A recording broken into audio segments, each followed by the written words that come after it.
shirkeygan jaray wuxuu daaran yahay laba qodob mid waxaan ugu jawaabayaa wasiirka boosaha iyo isgaarsiinta oo caadaystay maalin walba inuu xisbiyada mucaaradka ah wax ka sheego isagoo shaqadiisii loo igmaday ay baylah tahay wasiirka boosaha iyo isgaarsiinta Cabdiweli waynu ognahay oo shaqadii wasaaradda wuxuu kaga mashquula inuu maalin walba gudoomiyaha xisbiga wadani ama musharaxa xisbiga wadani u jawaabo wasiir Cabdiweli waxaan leeyahay oo lagu xanto waliba waa Morganka in xukuumadan waqtigeedu dhamaadee Musabbixi waxaan leeyahay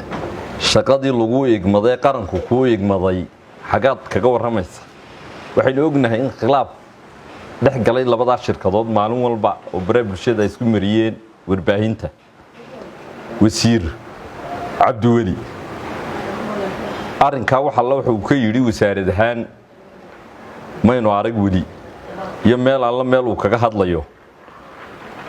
waxaan kaloo halkan aan baaq uga dirayaa gudida joogtada ee golaha wakiiladu waa inay wasiirka u yeedhaa shaqadiisii gabay oo ay wax ka weydiiyaan wasaaradii loo igmaday iyo halkii ku dambeysay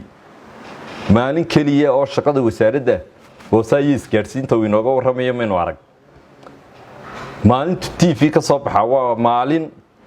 ama odayaal gacan ku rimiso oo gudi sheegta uu kula shiro gabiile ama uu sameeyo inuu xisbiyada mucaaradka u jawaabo golaha wakiilada waliba gudida joogtada waxaan leeyahay si degdeg ah hal loogu yeedho wasiirka boosaha iyo isgaarsiinta qodob labaad baan ku darayaa waxaynu ognahay in xukuumadda waqtigeedii dhamaaday ay maalin walba ka maraatayrayso sidii loo qaban lahaa doorashadii madaxtooyada waxay uga maraatayraysaana shacabkii kalsoonida codka ayaanay haysan maalin walba waxaynu ognahay in kolba xeerka ay garab marayso xeerku tumasho ay sameeyayso waxaynu ognahay in khilaaf ka dhex abuurtay komishankii qaranka komishanka qaranku halagada iyo faragelinta wuxuu xaq u leeyahay inuu isagu ku dhawaaqo xilliga ay qabsoomayso doorashada madaxtooyadu waxaynu ognahay oo loo dhig taagaya maxkamadda sare ee dastuuriga ah aadan xaaji cali in uu khilaafkan ka kow yahay dadkii markii horena uu curiye khilaafka uu ka mid ahaa haddaba waxaa loo dhig taagaya in sumcaddii maxkamadda dastuuriga ah ama ay dalka burbur u horseedi doonto ama ay dalka badbaadi doonto gudoomiyaha maxkamadda sare waxaan leeyahay nin dhalinyaro baad nin mustaqbal siyaasadeed leh baad inuu daayir baad maanta sharaftaadu waxay ku jirtaa adiga oo wixii ka quseeya qaranka ku badbaadiya sidii uu dantaana yeela meel xeerka ay kaga jirto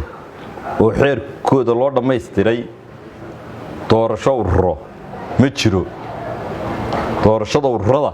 waxa ka horeysa oo xeerkoodu diyaar yahay doorashada madaxtooyada jamhuuriyadda Soomaaliland marka xisbul xaakimka kulmiye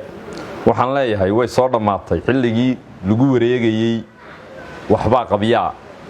qaar qaadashadii waynu ka soo gudubnay waxa kaliya leed ka sugaya alnidaam waasac weey waa in tartanka timaadaan tartanka imaada sanduuqa madaxweyne dhig haddaad naga hesho waan haneynayna haddaan ka helnana hanee billahi tawfiiq